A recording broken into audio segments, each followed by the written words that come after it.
It's like, no, I shouldn't change it. I'm going to something different.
Okay. Slow down, someone.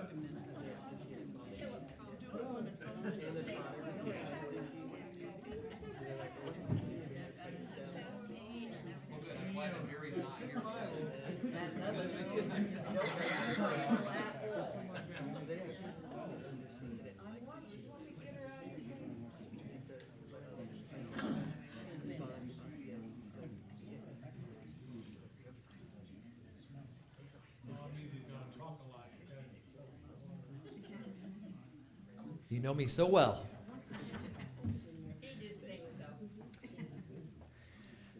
Well, it's 5 o'clock, so I wanted to get going here. I want to thank you all for coming. We have a lot of information to share with you tonight. I really appreciate you joining us here and those joining us online. This is an informational meeting only, so we're not going to be voting.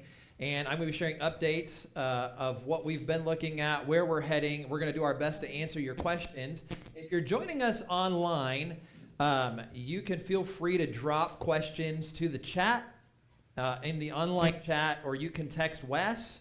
If you don't have Wes's number and you can't do the chat, I don't really have another option for you right now. So hold your questions and you can ask me later, okay? You can do that too. Just write them down and you can call me or text me later. But you can, if you get them to Wes, we can ask them in front of everybody here today when we open it up for question time.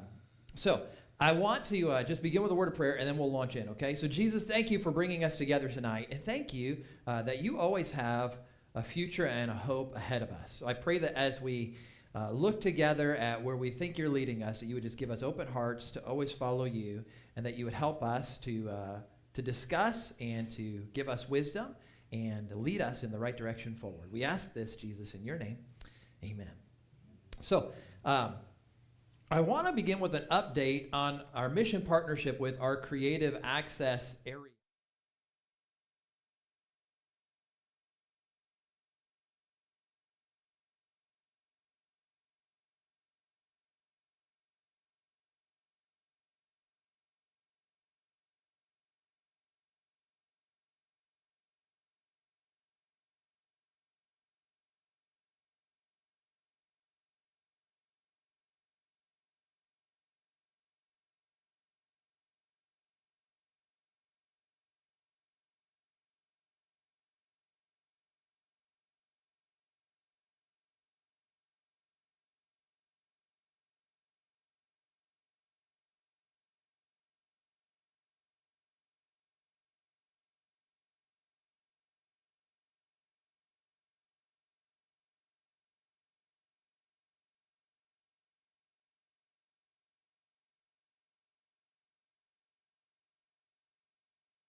To those of you who are online, I want to give you an update on our building project, and let me just frame our discussion with a couple of things that I think are really important. The first is that whenever we look at ministry or decisions, it's always really good to go back to our core values. Now, in the Church of the Nazarene, we have three that define us. And the first is that we're a Christian people. In other words, we follow Jesus, and we're reaching and connecting other people to him. There's no one else, just Jesus.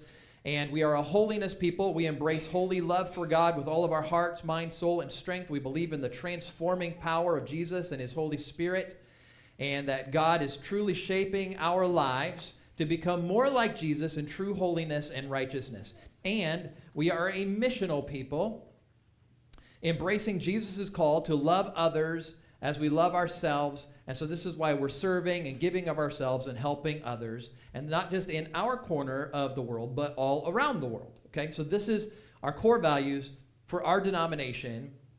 And in our church, we embrace these. We just reword them a little bit differently. And so we put it this way. We exist to love God, right? That's the holiness part. We're going to love him with all of our heart, mind, soul, and strength. We're going to look to God the Father to transform our lives. We exist to love people. It's the missional part of serving and giving of ourselves to show the love of Jesus and speak that into the lives of others. And we exist to follow Jesus. And so we're going to embrace his teachings. We're going to embrace his values. We're going to embrace his mission to reach people everywhere and connect them to him. Everything that we do flows from these core values. And the question that's always before us is, well, two questions. Number one, how can we embrace these more fully than we've been doing as a church? And number two, how can we do this better? Okay? We're always looking at how can we do this more fully? How can we do this better? And so as we talk about our building and the direction of our church, these are our values, but they're not just values. They're also our goals, right? This is what shapes us. This is what we keep before us. And so that's kind of big picture, okay? Now let me frame this a little more practically. As some of you know, over the last several years, I've shared this a little bit. I found that I really like working with houseplants. I get that that's maybe weird. I don't know. I'm getting old. Maybe that's it too. But I like the life that it brings into our house. Now, one lesson I learned really quickly was that no pot is permanent, because as the plant grows up, its roots are also growing into the soil. And pretty soon it's going to be pot bound, right? Root bound.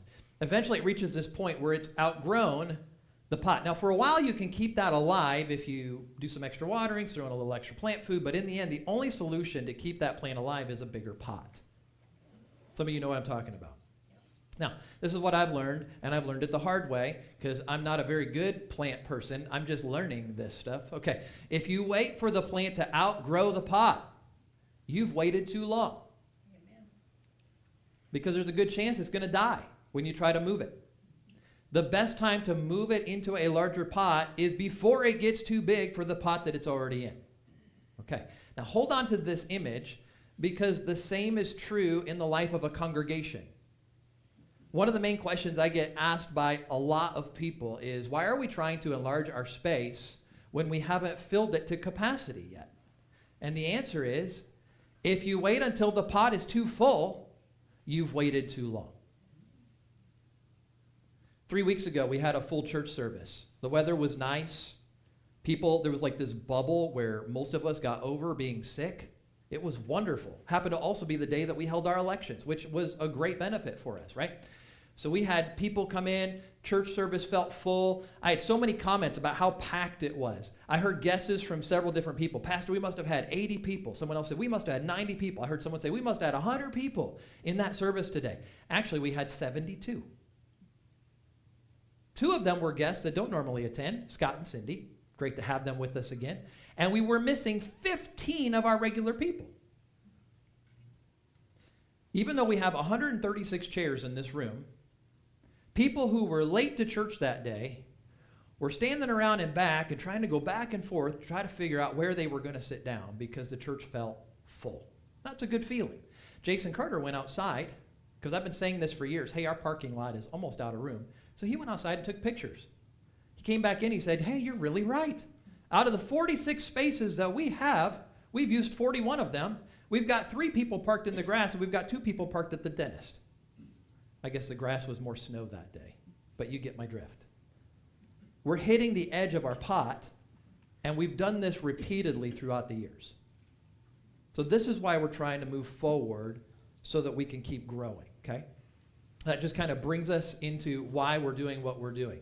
Now, to do this, we've been exploring how we can move forward with this particular plan, which is raising our roof, adding a new foyer, and then renovating our entire main floor to essentially try to enlarge our pot, okay?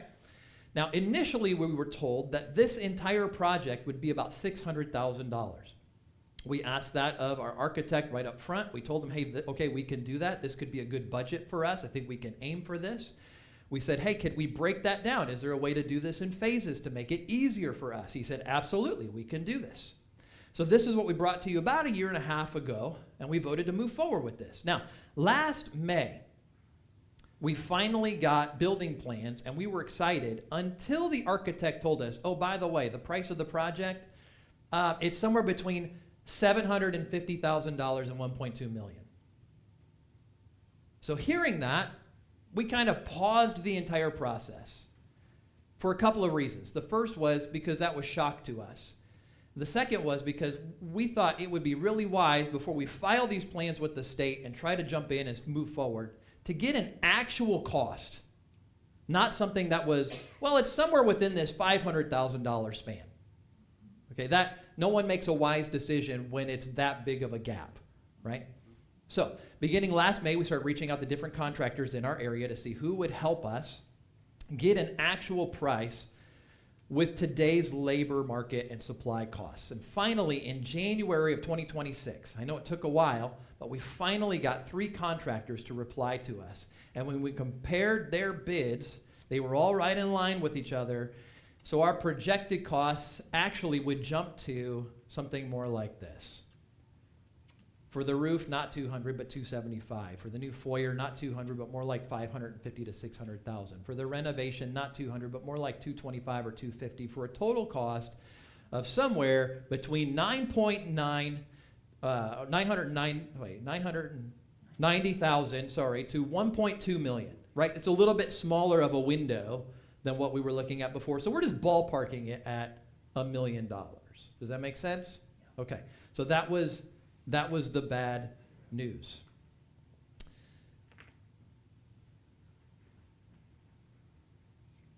We're adjusting our sights. So we decided, okay, let's look at this. How do we afford this now? What was $600,000 has now turned into $1 million project. So in reframing that, our next question was, how do we get there? With our Believe Fund, we've got $224,000 raised, almost. We're right underneath that. And I think that's awesome to have that much padded away. As a church, we raise an average of about $22,000 to maybe $24,000 a year. Now, at that rate, it will take us 32 to 36 years to reach the $1 million goal. If we decide to not do the whole project and aim for just the foyer addition to try to enlarge our space, the $550,000, we're looking at 16 to 18 years at our current level of giving. Currently, it doesn't look like our Believe Fund is really going to get us here in a timely manner. Okay? So we're like, well, let's look at borrowing. With our district, number one, we used to have a district that would loan churches money. Well, that policy ended a long, long time ago. Our district policy now is that we need to apply to the Wesley Investment Foundation. Now, we can apply other places after we get approval from the Wesleyan Investment Foundation. Whatever the Wesley Investment Foundation approves us for is what the district will let us borrow. In the Church of the Nazarene, every local church doesn't get to decide what they want to do. It has to be approved by the district because the district actually owns our property. Okay? So these are just the logistics of what we wrestle with and what we deal with. After reviewing the last 5 years of our church finances, we were approved for a max total of $500,000. Now, while that gives us cash to move forward and maybe accomplish phases 1 and 2, the monthly payments are a really big problem for us. With the rise in costs across America that you felt in your home budget, we also feel that in our church budget. Here's a snapshot of 2025 to 2026, our average monthly income is $10,500. That's based on all of your giving. Our average expenses have now risen to about $10,000 a month. So you can see that we're still good by about $500 every month.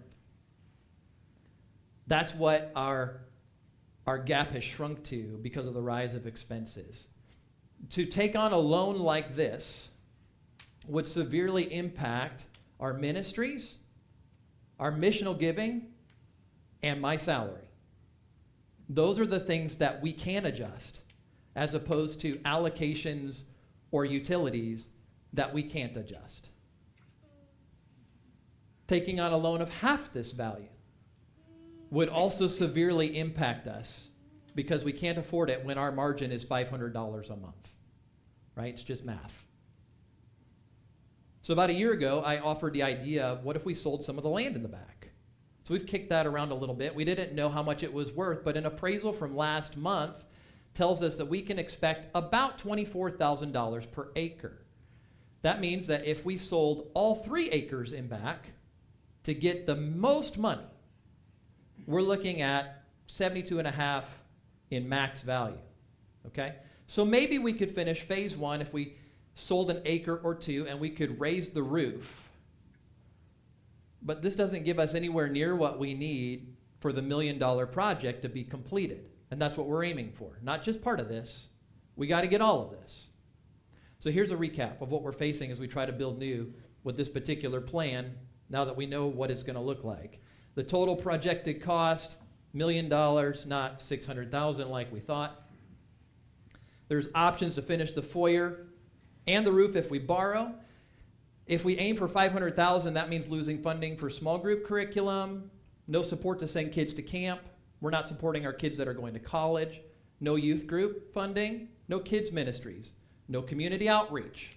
These are things that would average about $3,000 to $3,500 a month when you look at our operating budget. On top of that, you'd have to cut a full third of my salary and all of our missional giving every year. That is where we would have to cut in order to make this work. And we would have to live like that for 10 years, 20 years, 30 years, until we saw giving really rise up. And who knows when that's going to happen. We might be able to finish the roof if we sell some of the land, but just replacing the roof doesn't give us any extra space to reach people in our building. It uses all of our Believe fund that we've raised to date. And here's the deal. If we sell too much off, we're shrinking our pot. We don't have room to grow if we sell too much of the land behind us.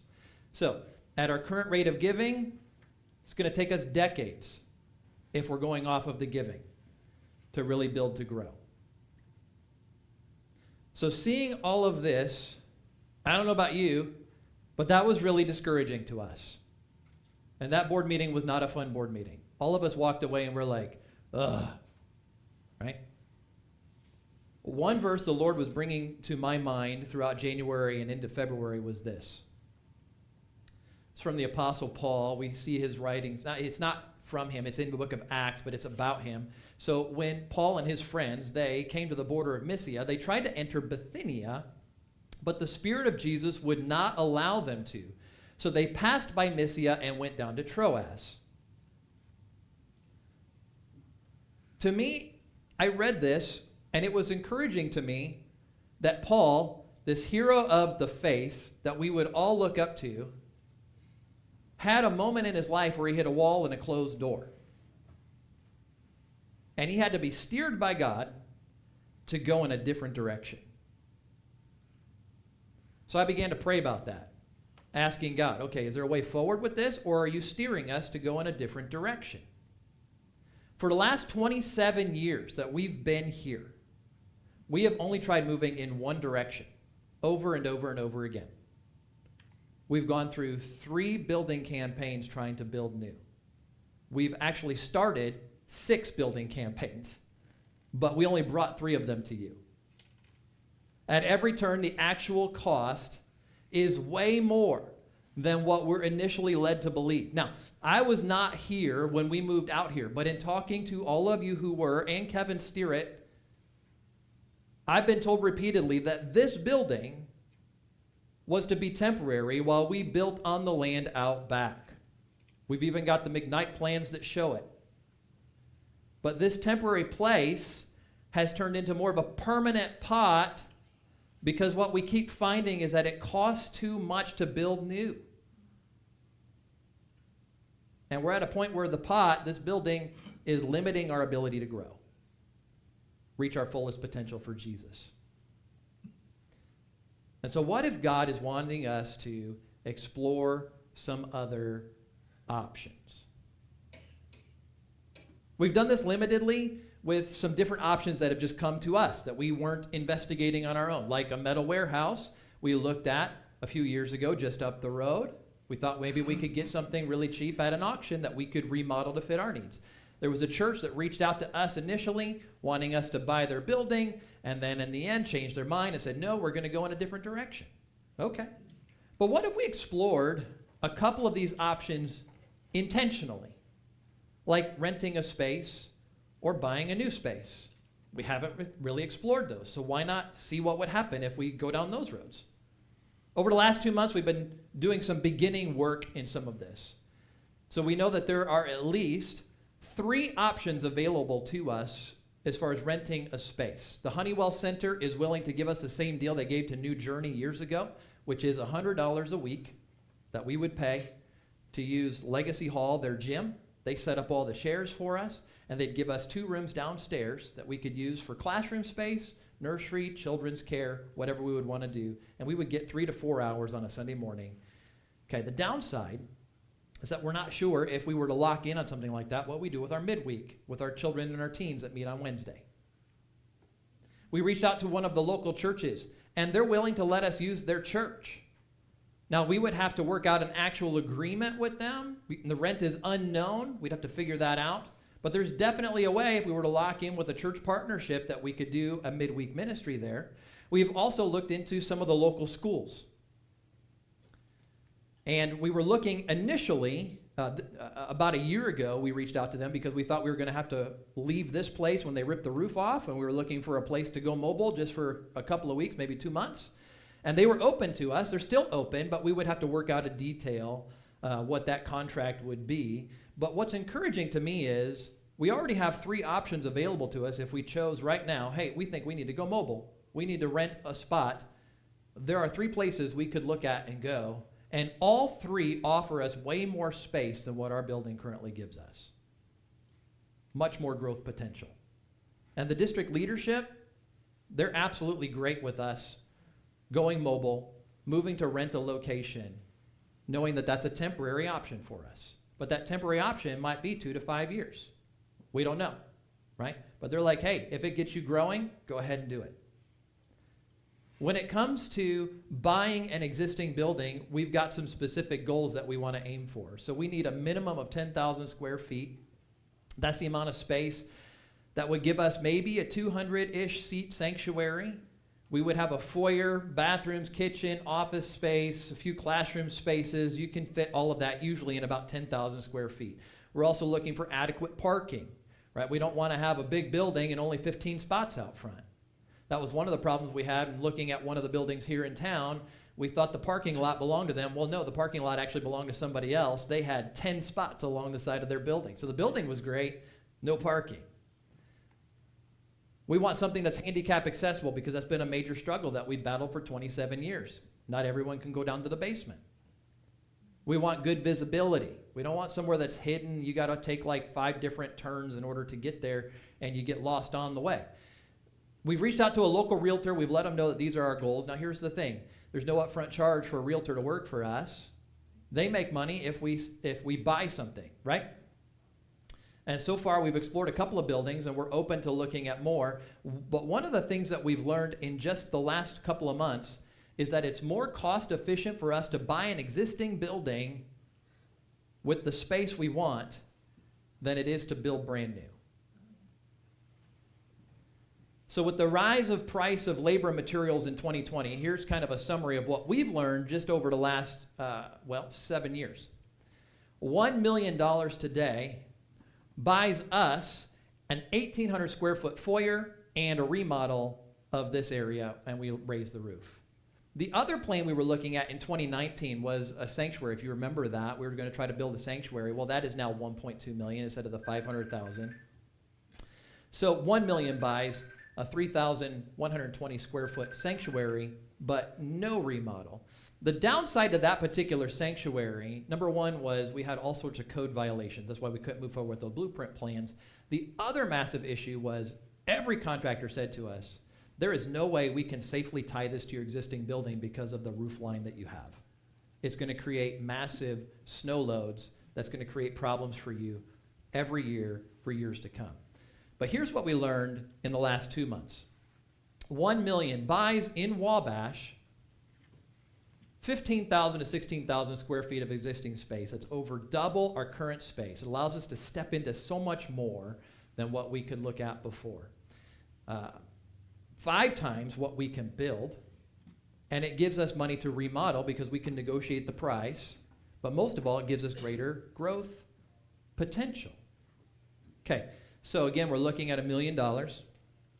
We just saw that there's 3 ways that we've tried to get there that we can't get there. How do we get to this $1 million threshold? We got an appraisal. When compared to all buildings that are roughly our size, metal sheds in the middle of a field to doctors' offices and everything in between that was our size and kind of our location. If they compare us in just a general average, we're looking at a low value of about $500,000 for our building, 500 to 550, okay? When looking at what they call the adjusted value, where they compare us to other office spaces and medical buildings, because that's what this originally was, our value is more like $800,000 to $850,000. That's what they believe, our realtor believes, is a real good shot of what we could get if we sell our building. And we've already got people who are interested. So it's absolutely possible for us to aim for something larger. We just have to be willing to sell this place. Now, there's going to be challenges with that. It's going to take some time. But a bigger pot gives us greater growth potential to reach and connect people to Jesus more than we can do here. Okay. So let's just take a step back, ask a couple of questions. The first one's this. And the first one is this. There we go. What if we stay here? We know from the last 27 years of statistical accounting, where we give our averages year after year after year in the wonderful pastor's report that I get to fill out this week. Our church plateaus in attendance at 80 people. We go a little bit over it, then we drop back down. We go a little bit under it, then we come back up. We have averaged 80 for the last 27 years. That seems to be the size of our pot, even though we got 136 chairs. We're essentially out of parking when 72 people use 41 out of the 46 spaces. And we still have people crossing the street and parking in the grass where there are no spaces. We're still unable to use our building for many community ministries. We designed originally the downstairs to be a daycare. We can't run a daycare. It's not handicap accessible. We can't do recovery ministries that need side rooms for people to go into. We can't do after school help without ripping up this entire room and trying to put it back together again. We can't run the daycare because there's no place to do it on this main level. Those are the ministry challenges that we have faced ever since we moved into this building. Now, while we've made a lot of good improvements, our building and our property, we still have some big challenges ahead that we have to tackle, and they're on our scope. We see them. One that we have to tackle this spring and is going to be tackled within the next month and a half is the replacement of our roof. Not the raising of our roof that costs $275,000 to $300,000, but replacing our roof for about $35,000. The reason we have to do that is because our insurance company has given us a waiver for the last 3 years telling us, you need to replace this roof or we're going to drop you in coverage. And we've begged them to hold off because we knew we were going through these building plans and we thought we had a really good idea of what we could do with our roof to fix everything. So they've given us time. That waiver runs out in just a few months. If we don't replace our roof, they're going to drop our coverage, and we're going to have a hard time getting new coverage because this has been the issue with the last 2 insurance companies. So this April, right after Easter, we're going to be replacing our roof. You can see some of the other big ticket items that are on there that also need to be done. Maybe not all this year, but in the years to come, these are the things that we're aiming for. We also have some significant growth challenges with this particular building that we've learned in the last 12 years. Attaching to the building, we get it, requires a roof redesign. That's what we were trying to do. We get that we have a low pitch, and then it's really hard to attach something to it. Enlarging the front, going that way, well, it takes away the majority of our parking. Enlarging to the back, okay, we got the land, but the land slopes, so it takes a whole lot of extra site work and prep to get a foundation out there, and the city wants us to put in a retention pond, which costs a little bit of money. We're still not handicap accessible to our basement, and to fix and tackle these issues takes more money than we can reasonably raise or that we're allowed to borrow. It's the same wall we keep hitting for 27 years in a row. So what if we ask a different question? What if we sell and buy? What does that look like? So there is a process that has to take shape because we belong to the Church of the Nazarene. So there's a process in our church manual of how this is required to go forward. So it begins with a vote. If we're going to sell our building, we would have to have a vote from the vision and strategy team. We would come to the church. It says 2 weeks there because in order to have a church meeting on the calendar, we have to have a 2-week notice so that everyone can clear their calendar to get here. After that, we go to the district advisory board. They meet 4 times a year. If we're lucky, we're within that, time frame. If we're not, we got to wait maybe 3 months for them to get around to approving us. Then we would put the building on the market, and then we wait for the building to sell. To buy the building, we repeat a process that's very similar. The vision and strategy team votes, church votes, district advisory board approves, we make an offer on the building, and if it's accepted, then we can move. In this whole process of selling and building, this is where we are, somewhere over here, or over here. Which screen are you looking at, right? We're not on the screen, okay? We haven't taken step 1 yet. In fact, we're asking the church board right now to pray over this next month about taking that first step of selling our building. We get that in order to buy something, that there is a big process involved. It could take us maybe 3 months to get to where we could get our building just on the market. It could take us probably longer than that to actually sell it. In order to get into position where we can buy, we need to start moving on the other, so that when something comes available, we're ready to put an offer on it. Not say, well, if you can give us a year, if you can give us 6 months, we're interested. When people want to sell, they want to sell today. So we're asking the church board to pray about that first step of selling. We understand that we want to be in position because it's a time-consuming process. In the meantime, if our building sells and we haven't locked in on another building, well, then what do we do, right? Well, we can rent while we wait for God's clear leading. We've already got 3 places we can go. And the whole time we can keep growing. So, I know that I've thrown a lot at you. Let's just bring it back to these guiding questions. What helps us best fulfill Jesus' mission? The best growth potential, best ministry potential, best community impact potential. That's our number 1 goal. How do we fulfill the mission of Jesus to our fullest potential? And number 2, which of these 3 options makes the most practical and financial sense for us? This is what I'm asking the vision and strategy team to pray over this next month before we meet back together again in April. And this is what I would ask all of you to be joining with us and praying for as well. Okay? Now, that's the download. I want to give you time to ask questions. If you're watching online, you can fill in the chat box. You can text Wes, and he'll bring your questions to the floor. If you have questions here, is that even on? It's not even on. Let me turn this microphone on. And you can come up here because we want people online to be able to hear you.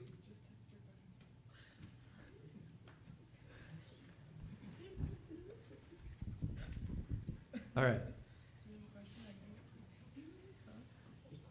Deb, you got to come up to the mic. Oh, no, you can hear me right here. They can't. They need to hear you at home. This is the whole point. Thanks.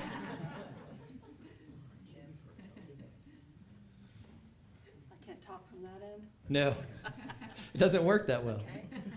All right, my question would be, if we mobile, okay? Yeah. In the meantime, since there's time involved in passing everything, do we have to go ahead and spend the 30-some thousand to replace this roof? So if we're going to sell it, Yes. it would be a lot better for us to get the maximum value. Yes. Out of all of those things that I listed, replacing the roof is one of the cheapest. Okay.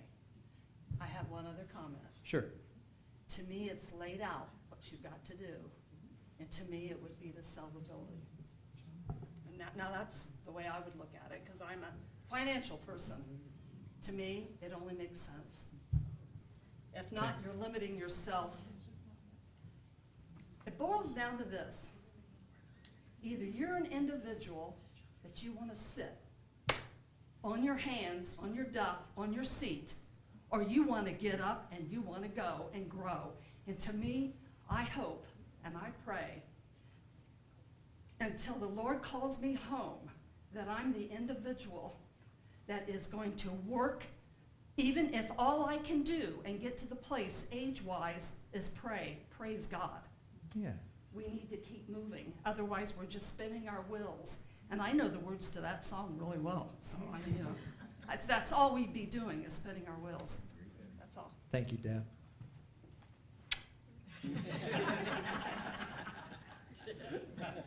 I love it.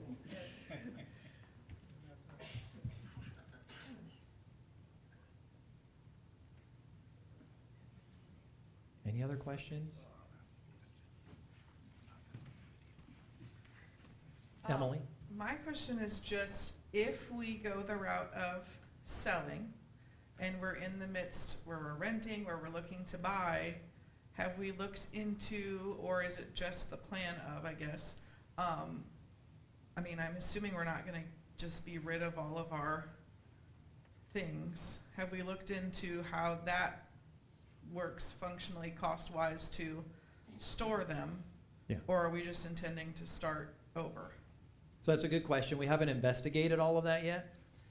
We would have to figure out storage for some. We can probably get rid of a lot that is just clutter, especially, have you seen the kids' closet downstairs? It looks like there's an earthquake that took out a kid. I'm not sure if you're missing a child, that he might or she might be in there. I don't know. But there's some stuff that we can absolutely get rid of. There's some stuff. The rest we would have to figure out. A storage unit is cheaper than all of our utilities. Way cheaper. Even a couple of storage units. I only know this because I actually have one right now because I've got my mom and dad's stuff sitting in one. And ours is temperature controlled. Some of the stuff that we would have would not need to be in a temperature controlled unit. We could get a cheaper unit. So there are things there. We have not investigated all of that because I'm telling you, this is stuff we've just started looking at in the last 2 months. We don't have a full laid out plan. That's why we're taking another month to pray about it, and then we've really got to start pursuing these options. Now here's the other thing. Just because we put a building on a market doesn't mean that it sells right away. Until it sells, we go on with life as normal, right? We're still here. When it sells, then we can take the step of renting. It doesn't make a whole lot of sense for us to add the rental expense when we're still paying for the full utilities and use of this building, okay? Now, if we change our mind on that, I get the Honeywell Center. That is a dream deal, and we could maybe pursue something like that that's only an extra $100 a week that could fit into our budget. If renting is more expensive than that, then that would come after the sale of the building. Does that make sense? Okay. So we've got some time to sort some of these details out, and we're right at the front edge of, hey, we've done some preliminary work, but it looks like we've got some clear ideas of what we could do if we go down these roads. But yes, we got to figure out what we're going to do with some of our stuff.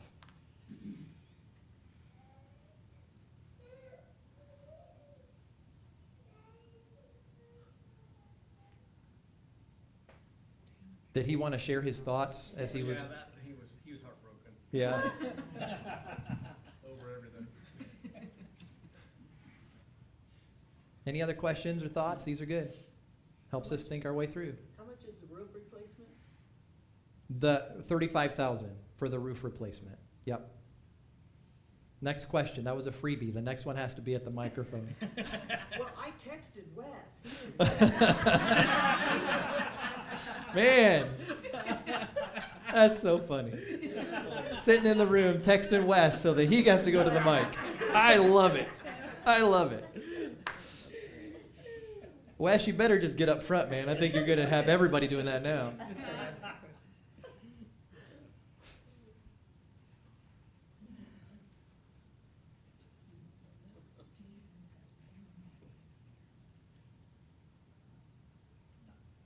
All hearts clear? It's okay. You're going to digest this. So, next steps. What are we doing? Oh, Jason's coming. Sorry. Not really a question, but more of a comment that you guys might be thinking about. One question you should be thinking about, I would say, is if we decided to sell, the question should be, when should we sell? Your answer is this market. The market we're in right now gives us a higher price point for selling our building. If you wait too long, the price is going to fall. Thank you, Jason. We'd like to share with them what our realtor told us as far as exposure and Mike. this area growing. Don't make any difference, Mike. Did you want to share that at the mic? Everybody's peer pressure, Wes. It's real. They want to hear it. Good job, Deb. There you go. Here. Also, this is not a question, but just to let you know, the realtor is telling us, as we all know, they're getting ready to build a JJ's truck stop up here at the end of the road. And real estate experts in this area are saying that this corridor is beginning to grow. Interest in businesses and that, looking at properties along this corridor is growing as we speak. We're expecting our exposure to traffic and other things through here to increase about 24% over what we see now as this continues to grow. So in putting a market on the road when an area is beginning to grow is a really good idea. After the area has grown and done all it's going to do is not the time to put your building on the market. Now, our appraisal was just this last February. That was after the JJ deal went through. So supposedly it's taking that into account. But you know how things are always in flux, right? Of course, their land is on 2 major highways. Ours is tucked behind a building. So it's going to be a difference in value. But that's where we got the 24 per acre. When we had this done back in 2022, the land in the back at total was worth $50,000, the same price we paid for it in 1997. So, to Wes's point, it's coming up in value. It's just taken it a really long time because, number one, we're not on 2 major highways. We're on just one, and it's hidden behind a building. So it's not like right off the main highway, okay? So that's where we're getting the 24,000 per acre, in case you were wondering.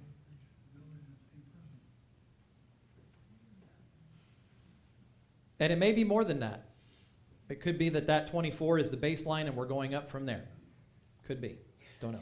Especially if we include this front portion. Yes, this is the prime part where our building sits, for sure.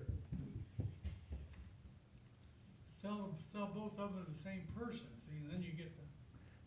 Well, that's the goal, right? We would sell it all, and hopefully we would be able to get it all at one point. Yes. That was a freebie, Don. Next one is at the mic. Could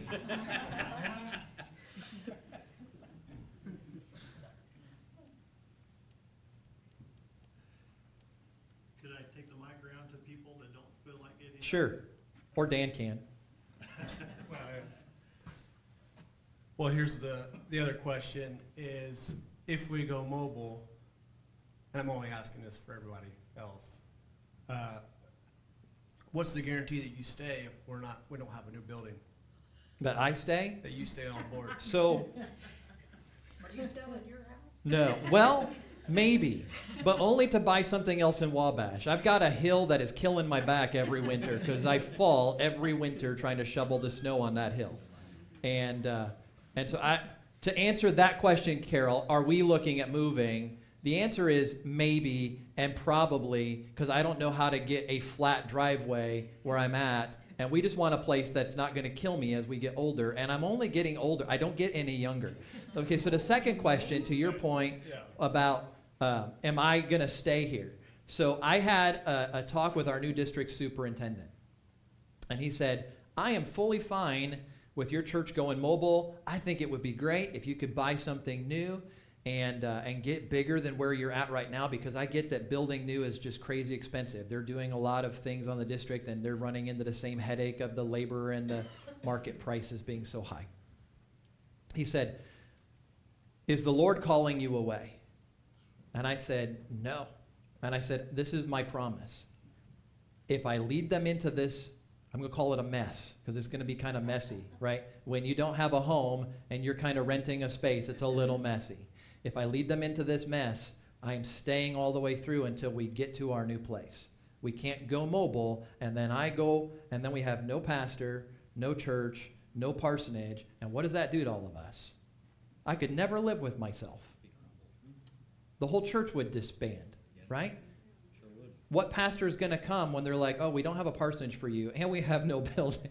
But we could pay you. I mean, and you can just live in a tent behind somebody's house, temporarily. I mean, that's not going to happen, right? So my promise is to Andy and to all of you, I'm not going anywhere. We're not going anywhere. We might go to a different house just so I don't keep falling every winter, okay? But that's still here in Wabash, or at least Wabash County. Does that help? All right. So if you hear me moving and I'm needing help, it's just another place here.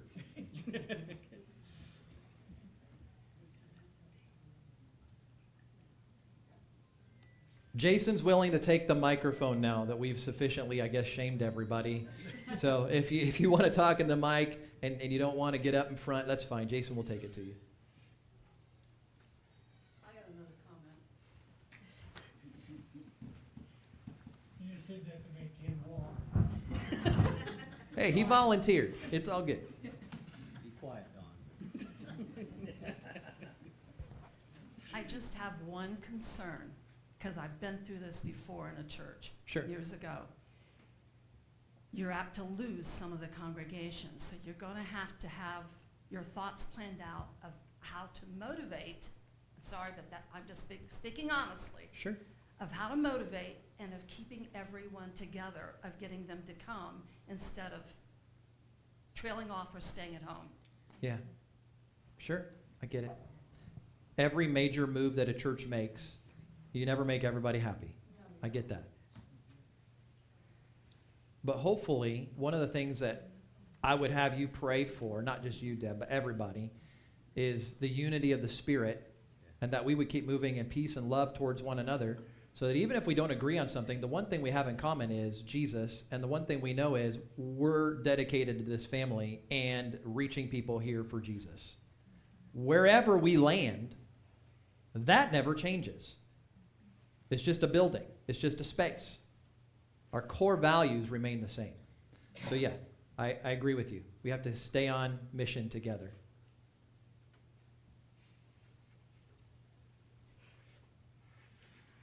I think he's got a question, Dan. I think Mark Henry's trying to get up here. He's like, oh, I got busted.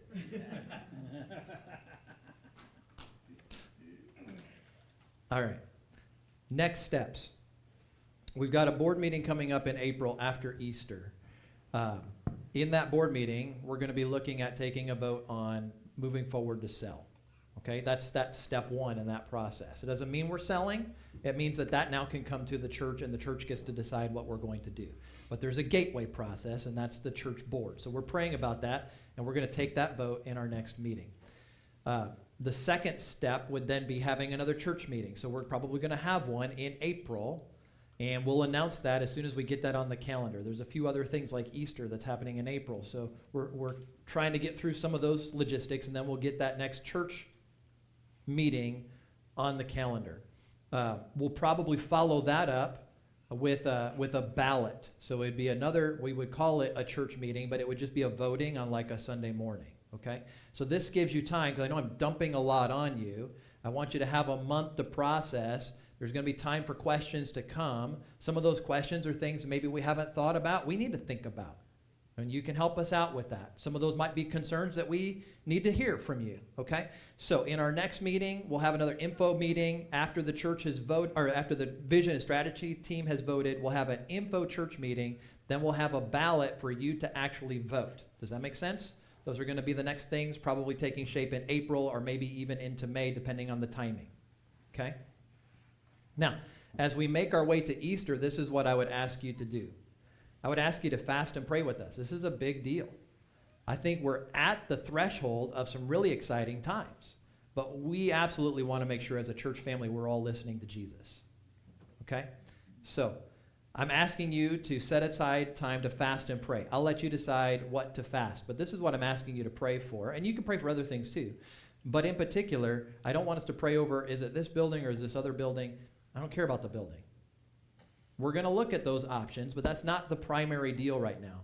I want us to press in and ask Jesus, how do you want us to best fulfill your mission, to reach people and connect them to you? I need you to pray for guidance and wisdom over the vision and strategy team, because we need to be able to see what is best and move after what is best, and we need your prayers to help us have that wisdom. And I need you to pray that as we seek God's direction, again, we just keep the unity of the Holy Spirit by always moving in love and peace towards one another. It's great to have discussion. I don't want us to ever get divisive, okay?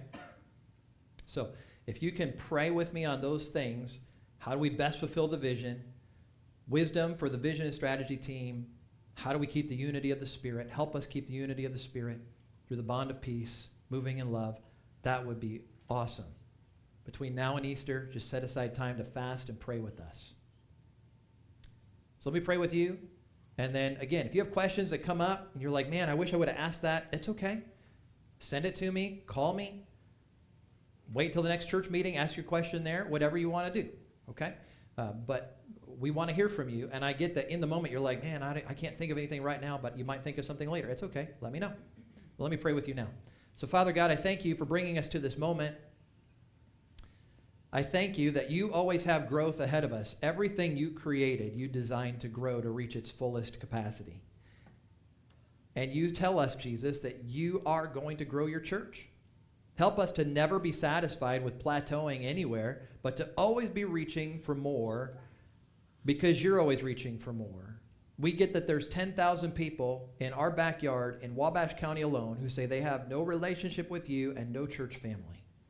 Let that drive us, and your compassion and your desire to reach those people drive us to keep striving, to find new ways, to form new relationships, to do new ministries, to get into new places, to keep reaching more people for you. I pray you would give us wisdom, and I'm so thankful for your promise that when we ask you, you give it without looking down on us, and you give it liberally. And God, we need a lot of wisdom as we move in ways that we've not moved before, and we try to think our way through next steps. We know that we're not going to see everything. Help us to see what's essential. And then, God, I pray that you give us courage as a church body to move in faith and to step out after you and follow you to reach more people here in Wabash than we've ever done before. I thank you for these, my family, my friends. I pray that you would bless us all and keep our eyes focused on you as we head into this next week. And it's in your name we pray. Amen. So, have a wonderful night. Hang out with people if you want to.